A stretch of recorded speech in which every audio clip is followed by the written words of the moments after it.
வணக்கங்க. நான் டாக்டர் தினேஷ். இன்றைக்கி நம்ம ஐஸ் ஒத்தடம் கொடுக்கும்போது என்ன மாதிரி ப்ரிகாஷன்ஸ் ஃபாலோ பண்ணணும் அப்படிங்கிறத இந்த வீடியோ நம்ம பார்க்கலாம். ஃபஸ்ட்டு பார்த்திங்கன்னா, நம்ம அடிபட்ட உடனே 48 ஹவர்ஸ்க்குள்ளே ஐஸ் ஒத்தடம் கட்டாயம் கொடுக்கணும்.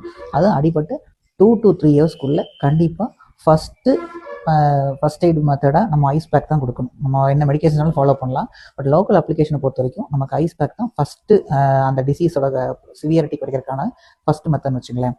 அப்படி நம்ம ஃபாலோ பண்ணுற பார்த்திங்கன்னா, நம்ம ஒரு ஐஸ் பேக் ஒரு கவரில் ஐஸ் போட்டு ஒரு அந்த அடிபடுற இடங்களில் மினிமம் 3 to 5 மினிட்ஸ் மேலே ஒரு 3 to 4 செட் வச்சு எடுக்கும்போது நமக்கு நல்லாவே பெயின் ரிலாக்ஸ் ஆகும். அந்த ஸ்வெல்லிங் பெருசாக தடுக்க முடியும். ரத்தக்கட்டு ரொம்ப அதிகமாக தடுக்க முடியும். எப்படி ரத்தக்கட்டு அதிகமாக தடுக்க முடியும் கேட்டிங்கன்னா, அந்த கன்ஃபியூஷன் சொல்லுவோம். நம்ம அடிபட்டோடனே அந்த இடத்துல பார்த்திங்கன்னா அந்த ரத்த குழாய்கள்லாம் டேமேஜ் ஆகும். டேமேஜ் ஆனால் அந்த ரத்த குழாய்கள் ரத்தம் வெளியே சதை தோல் இதுக்கு இடையில ஃபில் ஆக ஆரம்பிக்கும்.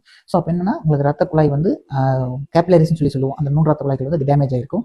அந்த டேமேஜை தடுக்கிறது அப்படின்னு கேட்டிங்கன்னா, நமக்கு ஐஸ் கொடுக்கும்போது அந்த கோல்டுனால அந்த டேமேஜான ரத்த குழாய்களோட நுனிப்பு க்ளோஸ் ஆகும். எப்பவுமே ஐஸ் கொடுக்கும்போது வேசோ கன்ஸ்ட்ரிக்ஷன் சொல்லக்கூடிய ரத்த குழாய் சுருக்கம் நடக்கும். இதே ஹீட் கொடுக்கும்போது பார்த்தீங்கன்னா வேசோ டைலேஷன் சொல்லக்கூடிய அந்த ரத்த குழாய் விரிவடைய செய்யும். ஸோ அதனால தான் ஃபர்ஸ்ட் ஸ்டேஜில் பார்த்தீங்கன்னா நம்ம ஐஸ் ஒத்தடம் தான் கொடுக்கணும். அப்போ தான் அந்த வேசோ கன்ஸ்ட்ரிக்ஷன் நடந்து அந்த இடத்துல அது அளவுக்கு அதிகமாக ரத்தம் லீக்கேஜ் ஆகி தசை இடை கேப்பில் ஓவர் ஃபில் ஆகி அதுதான் ரத்த கட்டாக மாறும். அதை ப்ரிவென்ட் பண்ணுறதுக்காக தான் நம்ம ஐஸ் ஒத்தடம் ஃபர்ஸ்ட் ஸ்டெப்பில் கொடுக்க ஆரம்பிச்சு.